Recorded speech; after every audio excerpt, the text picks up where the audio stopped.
je vous fais une première proposition, c'est le point numéro 2, en relais vitesse, avec pour principal objectif de vous présenter les contours d'une démarche d'enseignement qui consiste à placer l'opposition coopérative au centre du travail qui est mené avec les élèves.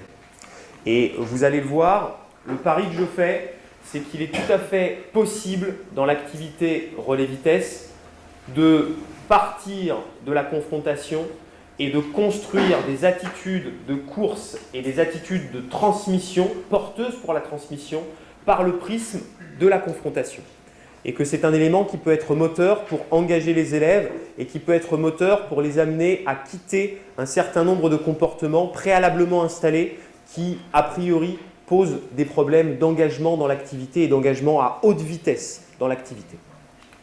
Alors, je vous propose dans un premier temps ma définition du relais vitesse que je vais m'attacher à expliciter avec vous et à justifier à partir de choix d'aménagement qui me sont chers et que j'ai tendance à privilégier. Le relais, c'est une activité qui, de mon point de vue, consiste à amener à plusieurs et le plus vite possible le témoin d'un point à un autre en exploitant les contraintes réglementaires qui sont bien évidemment offertes par le dispositif. Rien de très spécifique ou singulier. Par contre, j'y vois un certain nombre d'intérêts et je vous propose un certain nombre d'éléments de justification. En premier lieu, moi j'ai tendance, alors j'ai beaucoup enseigné le relais en collège, à vrai dire, j'ai jamais enseigné le relais vitesse en lycée, et c'est un choix qui peut être discutable en lycée et on pourra y revenir, mais j'ai tendance à privilégier des formes de travail à 2 coureurs. Alors attention, privilégier des formes de travail à 2 coureurs, ça ne veut pas dire que les élèves sont placés uniquement en dyade et qu'ils ne co-interagissent pas avec des rôles sociaux qui de fait sont essentiels pour construire un cadre de travail en athlétisme. Par contre, privilégier un travail en dyade avec 2 coureurs, ça veut dire que les élèves travaillent selon le mode donneur-receveur. Et de mon point de vue, c'est intéressant pour un certain nombre de raisons. Premièrement, parce que ça permet à l'enseignant de faire travailler les élèves sur des périmètres qui sont moins étendus. Je vous donne un exemple très concret. Comparativement, quand vous engagez les élèves dans un relais 4 x 50 mètres et que vous vous situez à proximité de la zone d'arrivée pour vérifier que les chronométreurs sont bien en place, pour vérifier que votre installation tient la route, vous êtes en réalité à 200 mètres du départ. Et quand vous êtes à 200 mètres du départ, c'est beaucoup plus difficile de maintenir un niveau de contrôle, de vigilance et de supervision sur le groupe classe. C'est beaucoup plus difficile d'installer des gestes professionnels de régulation, d'accompagnement, de suivi, dès lors que les élèves travaillent sur des périmètres très étendus. A l'inverse, lorsqu'on fait travailler les élèves sur des filières plus courtes, sur des espaces plus petits, on a davantage la possibilité d'échanger avec eux et la présence de l'enseignant dans certains contextes d'enseignement est même essentielle pour que les élèves s'engagent dans un travail qui peut être porteur d'apprentissage. Deuxièmement, lorsque les élèves travaillent à 2, il y a une optimisation et une maximisation des passages. Lorsque l'on travaille à 4, par exemple, on passe un peu moins régulièrement. Et en même temps, par exemple, pour une première séquence d'enseignement, ça peut être compliqué d'assumer simultanément le rôle de donneur et de receveur avec un certain nombre de contraintes qui peuvent se poser lorsque je suis le coureur du milieu. Enfin, lorsque les élèves travaillent à 2, ils ont la possibilité de travailler en ligne droite. Ça peut être très intéressant aussi de travailler en virage, mais ça pose des problèmes dans la mise en action parce que lorsque vous travaillez en virage, votre course est curviligne, elle n'est pas rectiligne et les élèves ont déjà beaucoup de difficultés à construire des principes d'action efficaces pour se mettre en action efficacement. Et je pense, à titre personnel, que le plus gros du travail que nous avons à faire en relais vitesse, il porte justement sur la mise en action. Cette mise en action, elle est dissociée car elle ne s'établit pas de la même façon selon le statut en tant que donneur et en tant que receveur. Le donneur et le receveur sont placés dans des configurations de départ qui ne sont pas identiques, ce qui nécessite d'organiser différemment la motricité des coureurs. Mais de mon point de vue, c'est l'un des axes de travail et de progrès les plus importants. Le constat qu'on fait sur le terrain empiriquement, c'est que majoritairement, les élèves débutants sont des élèves attentistes. Des élèves qui sont davantage préoccupés par la récupération du témoin que par la nécessité d'aller vite. De mon point de vue, c'est une impasse culturelle. C'est une impasse culturelle car dès lors que vous engagez les élèves dans des formes de pratique où l'enjeu et l'intention prioritaire développée, c'est de récupérer le témoin et non pas de courir à pleine vitesse, nous ne les faisons pas entrer dans le monde de la performance et du record. Nous les faisons entrer dans un niveau de pratique et d'exigence minimaliste qui, de mon point de vue, ne coïncide pas avec les enjeux culturels dont sont porteurs les disciplines athlétiques. Deuxièmement, construire une intention prioritaire, aller vite, c'est ce que je viens de vous dire, vous l'avez compris, l'enjeu fondamental en relais, c'est de chercher à se transmettre le témoin à haute vitesse. Ça n'a aucun sens d'amener les élèves à construire des configurations de transmission à faible vitesse. Parce que tout ce que vous construisez à faible vitesse doit être nécessairement reconstruit dès lors que les élèves vont plus vite. Parce que le timing de la transmission change quand vous courez à 10 km/h et quand vous courez à 15 km/h. Parce que les repères métriques changent quand vous courez à 10 km/h et quand vous courez à 15 km/h. Parce que les structures de locomotion permettant aux élèves de réussir à s'organiser à deux pour ajuster leur vitesse ne sont pas identiques. Ça n'a aucun sens de chercher à transmettre le témoin à l'autre à faible vitesse. Et c'est de mon point de vue l'une des composantes essentielles sur laquelle il nous faut travailler. Amener ou aider les élèves à courir vite, en partant du principe que l'idée, c'est qu'ils soient capables d'accéder à une haute vitesse de déplacement pour construire et greffer des acquisitions techniques qui soient utiles à la transmission du témoin. Et vous le verrez, c'est en partie dans ce sens-là que je travaillerai et en partie les propositions que je vous ferai. Répéter bien évidemment pour construire des repères stables. Répéter pour construire des repères stables, c'est essentiel car l'un des enjeux de formation, on le verra juste après, en relais vitesse, l'un des enjeux de formation les plus importants, c'est justement l'ajustement des vitesses. Que nos élèves soient capables de mieux ajuster les vitesses de déplacement, leur vitesse de déplacement, et pour ce faire, qu'ils puissent construire des repères qui soient stabilisés. Ça veut dire que la pérennité des groupes, de mon point de vue, c'est quelque chose qui a du sens dans l'activité relais, pour permettre aux élèves de construire des liens, de tisser des liens de complicité avec l'autre. Parce que les marques que je prends, parce que les repères que j'ai, parce que la confiance que j'accorde à mon partenaire, elle se singularise dans le travail en binôme que je réalise avec lui. Et parce qu'il est essentiel que nos élèves puissent être engagés dans des formes groupales qui soient relativement stables à l'échelle de la séquence d'enseignement. Si je change systématiquement de partenaire, je dois systématiquement reconstruire ce que je suis en train de construire. Et là encore, de mon point de vue, on ne permet pas fondamentalement aux élèves d'optimiser la performance qu'ils sont en capacité de réaliser.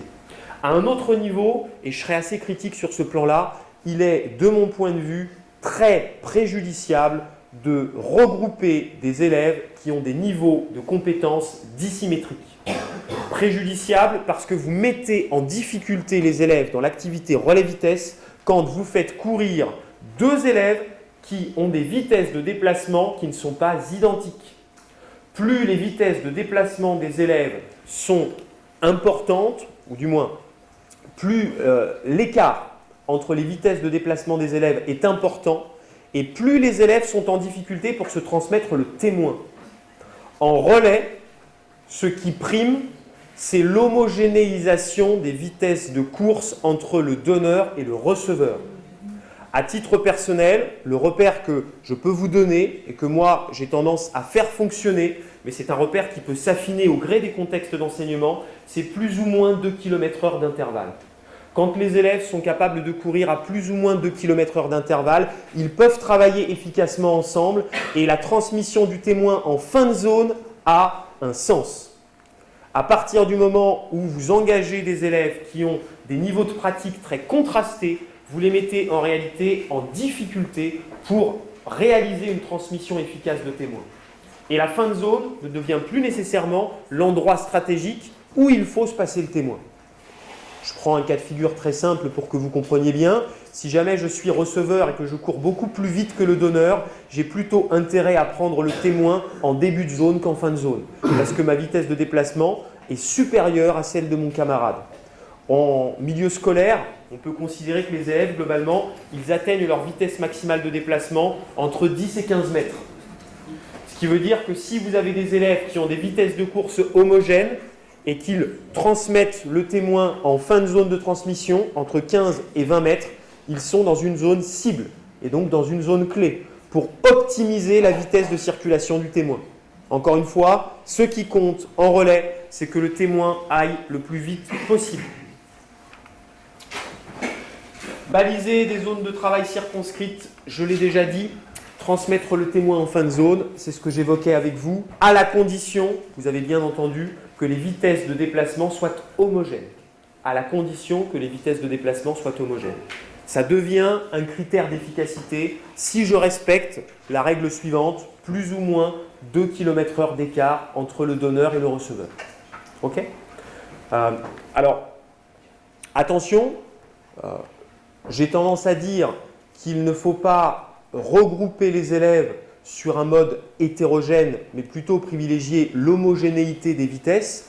Je le précise parce qu'il y a un collègue qui, une fois précédente, avait mal compris. Je ne parle pas de mixer-démixer au regard de références sexuées. On peut être une fille et courir beaucoup plus vite que les garçons. Ce qui veut dire que des projets qui consisteraient à construire des équipes hétérogènes en leur sein lorsque l'on prend la variable sexe ou la variable genre sont des projets tout à fait intéressants, à la condition que ces projets puissent permettre aux élèves de travailler, je dirais, selon des niveaux de course ou de vitesse qui soient sensiblement équivalents. 3 pôles de travail peuvent être retenus en relais vitesse, de mon point de vue. Le premier, c'est apprendre à courir plus vite. Pour que les élèves soient en capacité d'optimiser la performance qu'ils réalisent à 2, à 3, à 4, compte tenu du relais que vous allez baliser, vous devez leur permettre de développer cette intention fondamentale. Alors, apprendre à courir plus vite, j'aurais tendance à le dire comme ça, on n'y arrive pas nécessairement avec tous les élèves, pas tout le temps, mais ça n'est pas pour autant que l'enseignant doit abandonner cette intention. C'est une intention qui doit être recherchée, de mon point de vue, du début à la fin de la séquence d'enseignement. Et il faut qu'il y ait un travail spécifique qui puisse porter sur l'aller vite, apprendre à aller vite. Et de mon point de vue, il y a à minima 2 secteurs de travail que l'on peut privilégier pour aider nos élèves à aller plus vite. Le premier, c'est la mise en action, et c'est un secteur de travail qui doit être poursuivi en filigrane de la séquence d'enseignement. Je vous en parlais tout à l'heure. Parce que les conditions de mise en action sont essentielles en relais vitesse, bien évidemment pour créer de la vitesse, mais surtout pour progresser. La mise en action, elle se singularise en tant que donneur, en tant que receveur. On pourra revenir demain là-dessus plus spécifiquement, mais elle doit respecter un critère fondamental. Le fait que pour optimiser l'efficacité propulsive, il faut que les élèves soient capables de construire des alignements à l'oblique. Construire des alignements à l'oblique, c'est accepter le déséquilibre volontaire en étant capable de projeter le bassin en dehors du polygone de sustentation et en réalité en avant des appuis. C'est à cette condition-là, parce que je construis une posture profilée, que je suis en capacité de déployer de l'efficacité lorsque j'appuie sur le sol et donc de créer de la vitesse. Et c'est essentiel que les élèves soient capables de maintenir des postures profilées plus longtemps. Lorsque vous regardez courir des élèves, généralement, s'ils ne sont pas athlètes, les comportements typiques, c'est de se relever sur le 2e, 3e, 4e appui. Ils se relèvent très précocement. On ne peut pas créer de la vitesse lorsque l'on se relève. Pour développer de la force, si je prends un parallèle, vous avez votre voiture qui tombe en panne, vous souhaitez pousser votre voiture, vous quittez un mode de locomotion verticale. Vous rebasculez les appuis en arrière du centre de gravité pour être en capacité de pousser. Parce que vous allez pouvoir générer beaucoup plus de force si vous orientez vos appuis à l'oblique et non pas à la verticale. Accepter le déséquilibre volontaire vers l'avant, c'est une condition pour créer des modalités de mise en action et des registres de coordination et de technicité qui vont vous permettre de construire cette intention prioritaire qui est « aller vite ». Vous le verrez, demain, je vous proposerai un travail, si jamais Jérôme réussit à nous trouver des grands plots de chantier, un travail de départ sur plot de chantier qui vous permet de construire artificiellement le déséquilibre avant. Parce que ce qui est compliqué quand on a des élèves, c'est d'une part de leur faire comprendre qu'il est plus intéressant de maintenir une posture profilée lors des premiers mètres de course pour créer de la vitesse, mais surtout qu'ils acceptent ce déséquilibre avant parce qu'ils ne le ressentent pas. Sur le plan proprioceptif, ça peut être intéressant de les amener à basculer légèrement vers l'avant. Oui, mais comment? Si vous les mettez en trépied ou en start, encore pire, vous n'obtiendrez pas de résultat satisfaisant parce que l'angulation jambe-cuisse est trop restreinte et que les élèves, alors sauf s'ils ont des qualités physiques importantes, mais vos élèves, globalement, seront en difficulté pour se déplier et se déployer. Le starting block, ou le départ en trépied, c'est une modalité de départ qui est efficace quand on a déjà des cuisseaux robustes. En l'occurrence, nous, ce qu'il faut, c'est qu'on soit capable d'aider nos élèves à accepter ce déséquilibre volontaire à partir d'une posture qui est quand même légèrement redressée, pour qu'ils soient en confort affectif. Le fait d'avoir deux plots de chantier, un plot à gauche, un plot à droite, ça peut aider les élèves à construire justement ce déséquilibre vers l'avant. Et ça peut permettre aux donneurs de construire des modalités d'engagement dans la course qui sont compatibles avec la nécessité de maintenir les appuis à l'oblique et de construire des alignements à l'oblique. Alors, on va le voir avec une petite subtilité, mais je le précise ici pour ceux qui ne seront pas là demain, les élèves sont des grands tricheurs. Et quand vous leur mettez des plots, ils ont tendance à se remettre en situation d'équilibration, c'est-à-dire que les pieds sont proches de la ligne de départ et les fesses sont derrière. Et là, on a le sentiment d'être en déséquilibre, mais on n'est pas du tout en déséquilibre. Ce qui veut dire qu'il y a deux contenus prioritaires à intégrer pour se placer en situation de déséquilibre. Le bassin est rétroversé, les appuis sont derrière. Si je suis dans cette position-là, je suis en situation de déséquilibre. Si je suis comme ça, je ne suis pas en situation de déséquilibre parce que je joue avec la forme de mon corps pour recréer une situation d'équilibration. D'accord? Jouer sur l'attitude de course. Nos élèves courent mal. Il est possible de les aider à mieux courir. Je dis qu'ils courent mal parce que la plupart du temps, ils posent le pied à plat, alors que lorsque l'on cherche à aller vite, nous sommes des digitigrades et non des plantigrades. Nous avons besoin de poser plutôt l'avant du pied et non pas l'intégralité du pied, parce que le temps de contact au sol est plus long et parce que les qualités musculaires et l'élasticité musculaire est bien moins développée lorsque je ne joue pas avec la pointe du pied pour appuyer sur le sol. Vos élèves courent mal parce qu'ils ont tendance à avoir des actions de bras qui, la plupart du temps, sont désorganisatrices de la posture de course, avec des épaules qui tournent. Et donc, si le buste induit un mouvement de rotation et que ce mouvement de rotation s'oppose au sens de déplacement, on perd du temps. Les élèves courent mal car les genoux, généralement, ne sont pas engagés vers l'avant. Et l'engagement des segments libres est une condition nécessaire et sine qua non pour jouer sur le rapport amplitude-fréquence et créer de la vitesse. Et il faut que les élèves soient capables d'engager haut le genou vers l'avant pour construire une répartition antéro-postérieure du cycle de foulée à dominante antérieure et non à dominante postérieure. En gros, vos élèves courent plutôt en cycle arrière, avec un pied qui remonte très haut derrière la fesse. Pas très efficace pour se déplacer rapidement. Vos élèves ne courent pas très bien parce qu'ils ont des difficultés à maintenir le buste en position redressée avec le bassin très légèrement rétroversé. Ils ne construisent la plupart du temps pas de repères à l'horizontale avec le regard. Donc on peut les aider à construire et à déployer des attitudes de course qui vont être plus efficaces pour entretenir la vitesse construite. L'objectif de cette première phase, c'est de créer de la vitesse. L'objectif de cette seconde, c'est bien évidemment de maintenir la vitesse de déplacement. Deuxièmement, améliorer la transmission, c'est un objectif fondamental et c'est un objectif d'apprentissage essentiel dans l'activité relais vitesse. Et là encore, je retiendrai deux éléments. Améliorer la transmission grâce à la mise en action, parce que celui qui doit se mettre efficacement en action pour que la transmission soit valide, viable, réussie, c'est le receveur. Et il faut que le receveur soit capable de construire une posture dissociée lors du départ, qu'il soit capable de dissocier la ligne scapulaire de la ligne pelvienne pour construire une prise d'information dans le passé alors que lui s'oriente plutôt vers le futur, qu'il soit capable de réussir à prendre des repères pour aller vite alors même qu'il attend son camarade qui arrive vers lui. Et ça nécessite un travail de déconstruction de l'appréhension, un travail de posture et de placement qui, de mon point de vue, est extrêmement fin et doit être réalisé avec les élèves en milieu scolaire. De mon point de vue, le rôle le plus important et le plus emblématique dans l'activité relais vitesse, c'est justement le rôle de receveur.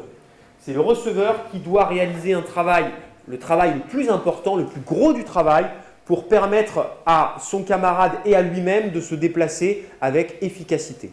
Et je reviendrai demain sur les modalités du départ, mais ces modalités-là, elles sont essentielles et il y a des attitudes et des postures à construire qui sont essentielles et qui permettent justement aux élèves de progresser.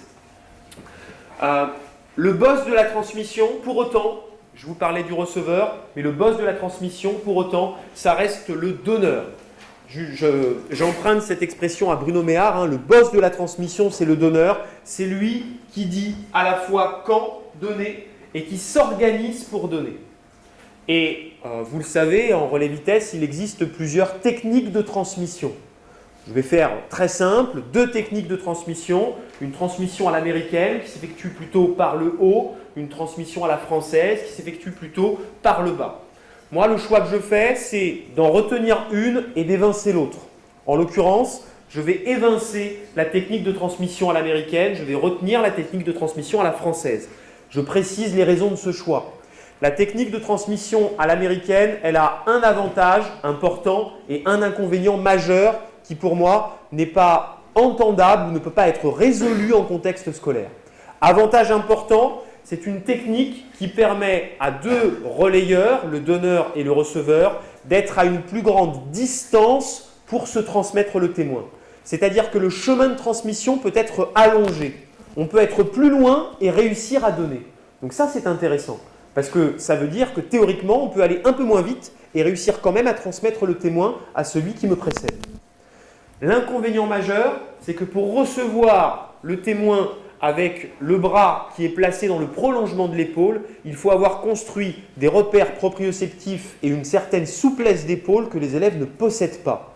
Quand vous courez à pleine vitesse avec la main qui est située dans le prolongement de l'épaule, votre main, elle bouge.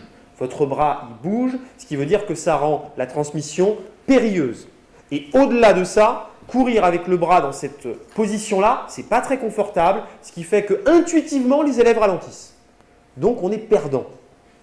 Et je pense que, à ce titre-là, on peut faire le choix de retenir une méthode de transmission, une technique de transmission qui, justement, ne comporte pas ce désagrément. Alors, vous le verrez, la technique de transmission à la française, c'est une technique de transmission qui consiste, comme je vous le disais, à passer le témoin bras tendu, plutôt du bas vers le haut, avec par contre un souci important que nous devons avoir, notamment avec les élèves, pour qu'ils placent correctement leurs mains. Et en l'occurrence, moi je ne dis jamais tendre le bras, mais placer la main, car c'est la position de la main qui est déterminante pour réceptionner correctement le témoin. Si la main, par exemple, regarde le ciel, c'est compliqué de réussir à transmettre le témoin à partir de cette technique de transmission-là. Parce que le seul petit espace que vous avez pour loger le témoin, c'est l'intersection pouce-index. Et c'est un espace qui est quand même relativement petit. A l'inverse, si la main elle regarde le sol, vous avez un plafond ici qui est beaucoup plus important, une surface de contact et de réception du témoin qui est beaucoup plus important. C'est la raison pour laquelle, de mon point de vue, l'une des acquisitions fondamentales à construire pour le receveur afin de recevoir le témoin, c'est d'être en capacité de placer la main parallèle au sol avec une extension du poignet, une flexion du poignet, pardon. Si le poignet est en flexion, que la main regarde le sol, et plus important encore, que les doigts sont étirés, les élèves sont en capacité de construire des repères proprioceptifs leur permettant de sentir leurs mains. Si vous le faites, si vous jouez le jeu, quand vous étirez la main, vous sentez votre main. Si vous avez la main dans cette position-là, c'est un peu plus compliqué. Plus je sens ma main, moins j'ai besoin de la regarder. Plus je suis en confort, plus je peux situer ma main loin de l'axe du corps pour récupérer le témoin. Et de mon point de vue, c'est justement des étapes d'apprentissage qui sont progressives. Avec des élèves débutants, pour que la transmission soit correctement organisée, on va plutôt leur demander de placer la main proche de l'axe du corps. Repère proprioceptif, repère tactile, la hanche. Plus les élèves progressent, plus ils vont pouvoir reculer la main pour que justement le chemin de transmission s'allonge et que les élèves, receveurs et donneurs puissent optimiser et maximiser la performance qu'ils réalisent à deux. Je reviens juste là-dessus. C'est au donneur de signaler bien évidemment par un repère sonore le moment où il est en capacité de transmettre le témoin à son camarade.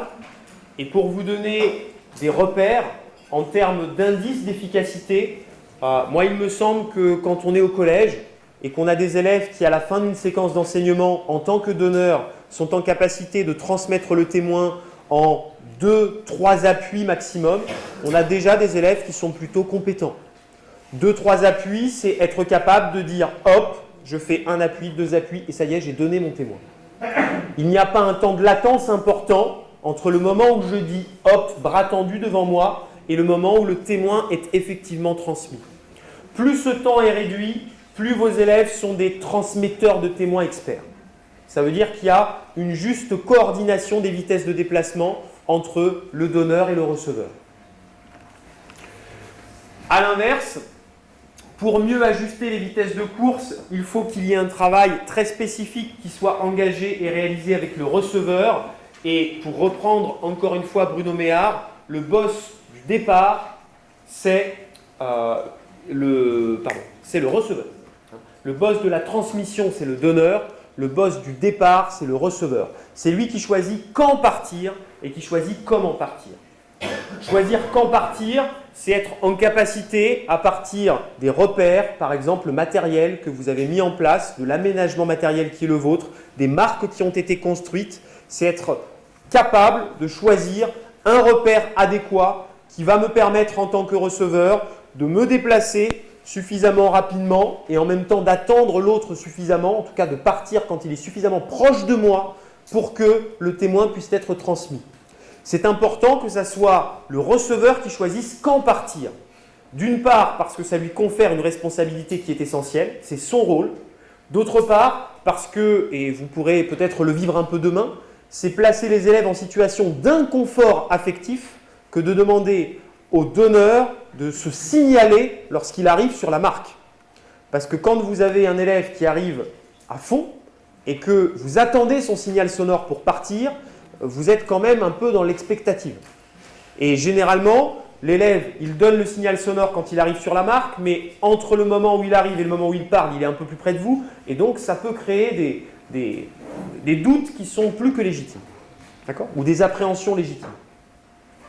Donc, ces trois pôles de travail, là, ce sont 3 pôles qui permettent de construire des acquisitions essentielles et emblématiques en relais vitesse. Apprendre à courir plus vite, améliorer la transmission, mieux ajuster les vitesses de course.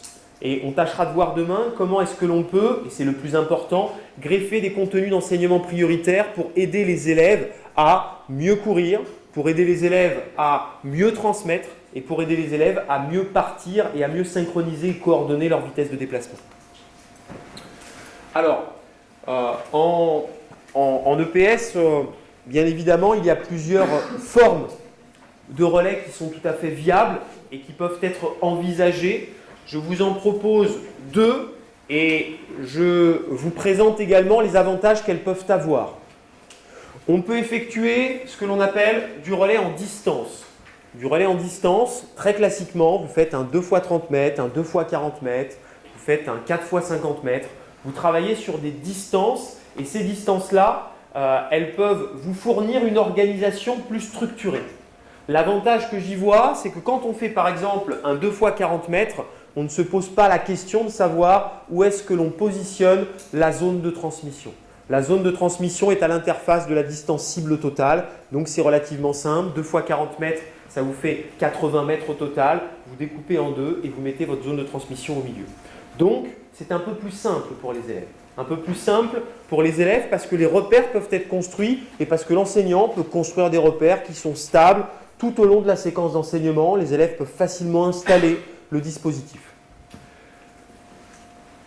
A l'inverse, l'inconvénient, je trouve, c'est que lorsque l'on travaille sur un relais en distance, les élèves développent et construisent des repères qui sont relativement flous autour de la notion de performance.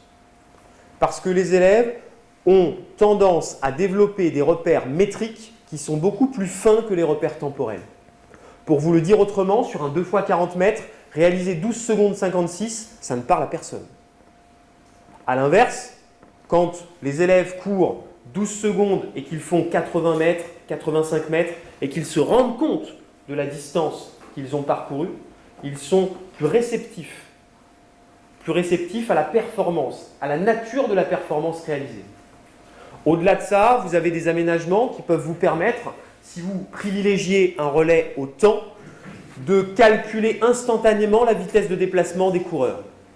Et ces aménagements sont intéressants parce que le calcul de la vitesse instantanée peut amener, enfin de la vitesse moyenne, peut amener les élèves, encore une fois, à comparer les résultats qu'ils produisent dans le temps. C'est-à-dire, il y a 2 leçons, j'étais capable de courir avec mon camarade à 21 km/h. Aujourd'hui, j'arrive à courir à 22 km/h.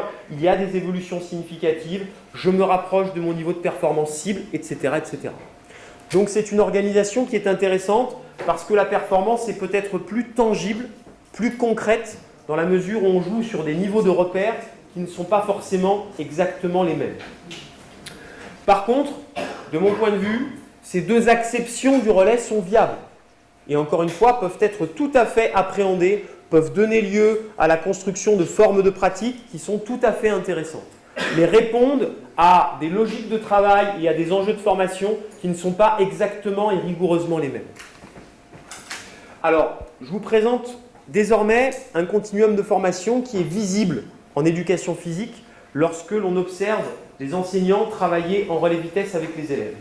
Et après cela, je vous demanderai votre avis et votre positionnement. Première étape, être capable de transmettre le témoin en mouvement. Cette première étape, c'est passer d'un relayeur qui est plutôt figé et attentiste à un relayeur qui commence à se mettre en mouvement pour récupérer le témoin. Deuxième étape, transmettre le témoin en mouvement et orienté.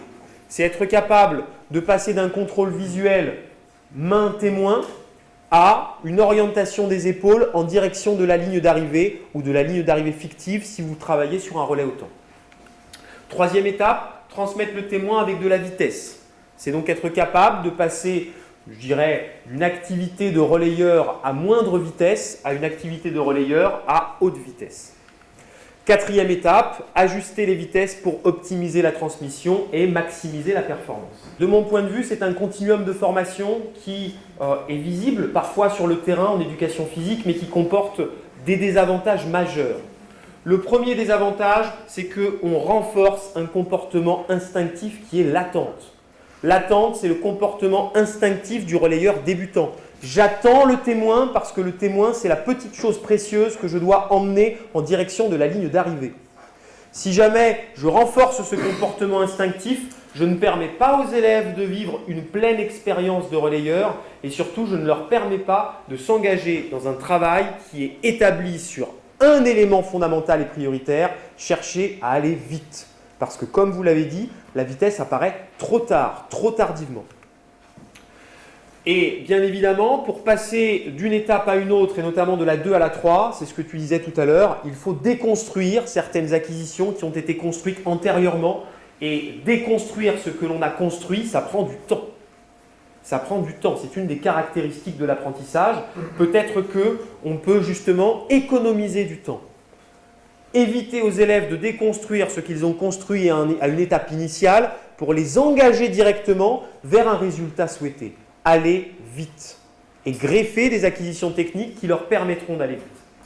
En conséquence, je vous propose un continuum de formation qui est établi sur une idée radicalement différente de celle qui est proposée là et qui consiste à assimiler et articuler coopération et confrontation.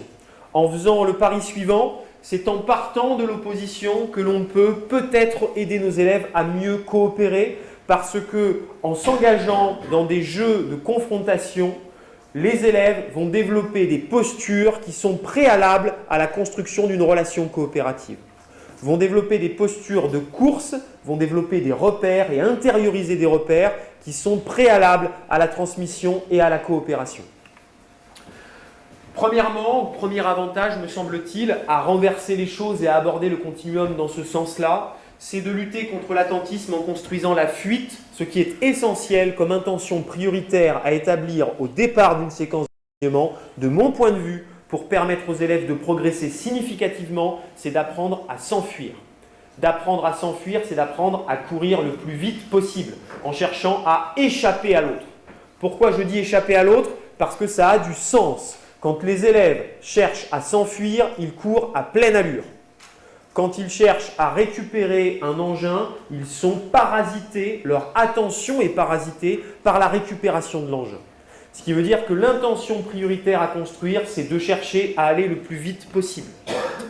Deuxièmement, je pense qu'il est très intéressant de jouer sur la confrontation pour transformer les postures en étant exigeant avec les élèves sur les contenus d'enseignement prioritaires qu'ils doivent intégrer et surtout en partant du constat que dans cette activité, l'activité relais vitesse, il y a plein de jeux de confrontation ludiques que les élèves peuvent réaliser et qui suscitent leur motivation à agir et à évoluer dans la pratique. Il y a plein d'exercices ludiques de confrontation à l'autre, aux autres, que l'on peut réaliser sous la forme de chats-souris diverses qui peuvent amener les élèves à prendre du plaisir à travailler.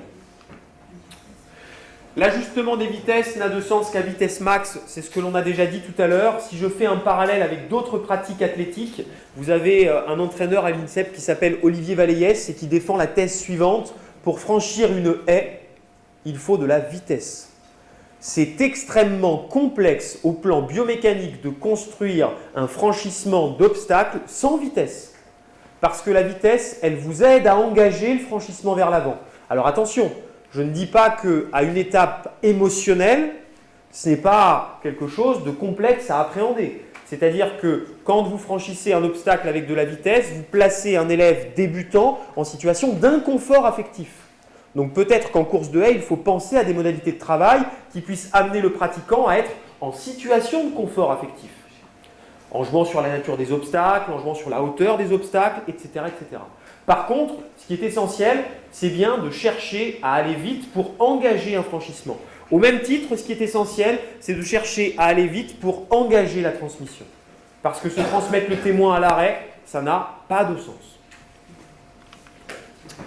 Enfin, donner la priorité, on l'a dit, au rôle de receveur, parce que c'est lui qui doit construire les acquisitions les plus fondamentales, notamment dans la mise en action. Et on le verra demain, il y a des postures de départ qui peuvent être construites, et de mon point de vue, et c'est essentiel de le dire, la posture de départ n'est pas une posture figée.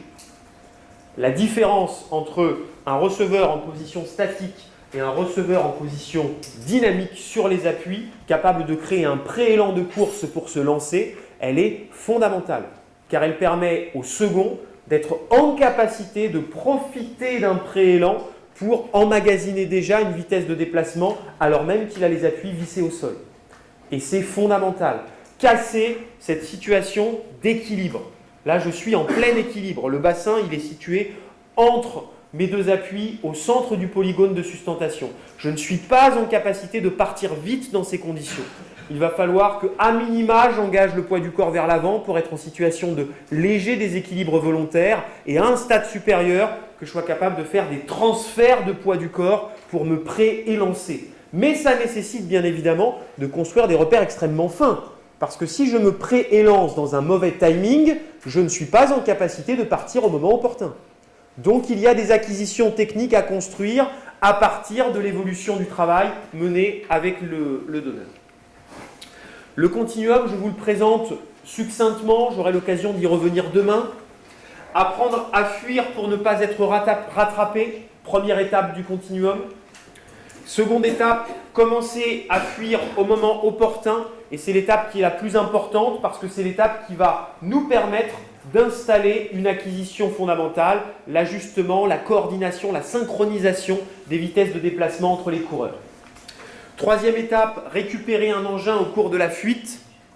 Donc je vais commencer à construire la transmission et l'action de transmission du témoin. Et quatrième étape, se coordonner pour imprimer le maximum de vitesse au témoin en optimisant nos capacités à performer. Alors attention, juste une remarque, je vous présente ce continuum, mais il n'a pas vocation à être figé. Les étapes ne sont pas hermétiques. C'est un effet de présentation pour plus de lisibilité et de clarté, mais bien évidemment, peut-être que l'on peut s'autoriser à travailler en filigrane de la séquence d'enseignement sur des jeux d'opposition. Peut-être que l'on peut s'autoriser à aborder l'étape numéro 3 dès les premières leçons de la séquence, en étant capable de superposer, d'additionner, de juxtaposer les différentes étapes du continuum. Attention, ce continuum n'est pas nécessairement figé dans le temps et dans l'espace. Alors, comment passer de l'opposition à la coopération? Je vous pose cette question parce que, me semble-t-il, c'est l'une des principales difficultés à laquelle on est confronté sur le terrain lorsque l'on entre par l'opposition. Moi, ce que j'ai beaucoup vu, c'est des profs qui sont soucieux d'amener les élèves à courir vite et qui, dans leur séquence d'enseignement, décomposent la séquence d'enseignement en deux temps. Dans un premier temps, on s'oppose, dans un deuxième temps, on coopère. Et la difficulté, c'est qu'il n'y a pas de trait d'union entre opposition et coopération. Sur un plan expérientiel, ça peut occasionner une forme de déconnexion, parce que les élèves ne comprennent pas toujours la logique didactique qui amène l'enseignant et qui lui permet de passer d'une situation dite de confrontation ou d'opposition à une situation de coopération. Et de mon point de vue, il y a un trait d'union à penser et à construire autour d'une forme de travail que moi j'appellerais l'opposition coopérative. Être simultanément en compétition et simultanément en coopération avec la personne avec laquelle je travaille. Être simultanément en compétition et simultanément en coopération avec l'élève avec lequel je travaille. Alors, je vous présente vraiment succinctement, parce qu'on aura l'occasion d'y revenir demain et que ça me semble le plus important aujourd'hui d'en rester à des éléments de démarche et d'opérationnaliser ces éléments dans la pratique. Je vous présente très succinctement une situation que j'ai appelée la situation du voleur et de son complice et qui permet de construire, je dirais, les principes fondamentaux de l'opposition coopérative. Vous avez un voleur qui est situé ici au niveau de la ligne de départ et qui doit courir pour chercher à rattraper celui qui sera son complice. Le complice, il a une petite chasuble dans le dos ou un flag, selon le matériel dont vous disposez. Et le but du jeu, pour le voleur, c'est de chercher à arracher la chasuble ou le flag du complice. Sachant que les deux peuvent marquer des points à la double condition que le complice se fasse arracher le flag et approcher son record de vitesse sur 30 mètres. Se faire arracher la chasuble, approcher son record de vitesse sur 30 mètres. Si je suis complice, que je m'engage à fond pour battre mon record sur 30 mètres ou l'égaler et que je me fais arracher ma chasuble dans la zone, ça veut dire qu'avec le voleur, on a construit ce qu'on appelle l'ajustement des vitesses de déplacement.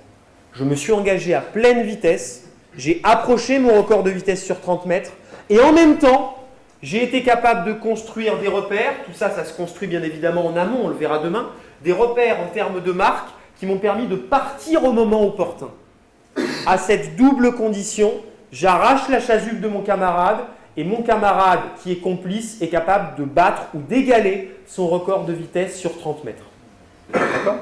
Donc vous avez le complice qui s'élance ici, au début de la zone de transmission, et la ligne d'arrivée fictive qui est positionnée ici. D'accord ? Cette double condition, elle est essentielle et elle permet globalement d'envisager le découpage de points suivant. Si jamais il n'y a pas de record, pas de chasuble, c'est-à-dire que je ne me fais pas arracher ma chasuble et en même temps, je ne suis pas en capacité de battre mon record, je ne marque pas de points. Si jamais j'approche mon record et qu'en même temps, je me fais arracher mon chasuble, plutôt sur le premier tiers de la zone de transmission. Alors, le premier tiers, pas tout à fait en réalité, parce que la zone de transmission, elle fait 20 mètres. Je la découpe en deux, c'est-à-dire 10 mètres, 10 mètres. Et si on est arraché dans les 10 premiers mètres, c'est pas possible. C'est pas possible parce que je vous ai dit tout à l'heure qu'un élève, il atteignait sa vitesse maximale de course en 10-15 mètres. Donc, de fait, pour que la circulation du témoin a posteriori soit la plus efficace possible, il faut que je me fasse arracher ma chasuble entre 15 et 20 mètres. Donc moi, je vais commencer à attribuer des points à partir de 10 mètres. Globalement, si je découpe en 3 tiers, ça ferait entre 10 et 13 mètres. Je marque un point. Si je me fais arracher en zone jaune, c'est-à-dire entre 13 et 16 mètres à peu près, je marque 2 points. Si je me fais arracher en fin de zone, je marque 3 points. L'idée, c'est que les élèves, justement, et je crois que l'un d'entre vous m'en parlait, puissent tâtonner à partir des marques construites pour être en capacité de se faire arracher le plus tard possible. Ils sont à la fois en situation de confrontation et en même temps en situation de coopération. Donc c'est une forme d'opposition coopérative qui leur permet de s'engager à pleine vitesse pour construire un élément fondamental, l'ajustement des vitesses de déplacement. L'intérêt que j'y vois, c'est que c'est une situation qui donne un certain nombre de repères aux élèves pour ensuite assurer la transmission du témoin. Et c'est une situation qui se prête après coup au défi. Et ce qui est intéressant, c'est qu'on peut être 2 élèves significativement moins rapides qu'un autre binôme et pour autant défier cet autre binôme et gagner contre cet autre binôme car la performance n'est pas indexée, du moins le nombre de points n'est pas indexé à la performance brute mais à la performance relative. Est-ce que je réussis à arracher en bonne zone et à approcher mon record de vitesse? Donc on peut instaurer une compétition indirecte entre les élèves pour les amener à matcher les uns contre les autres, indépendamment de leur niveau de ressources et de leur niveau de compétences. Ce qui compte, c'est simplement que le voleur et le complice, globalement, aient un niveau relativement proche l'un l'autre.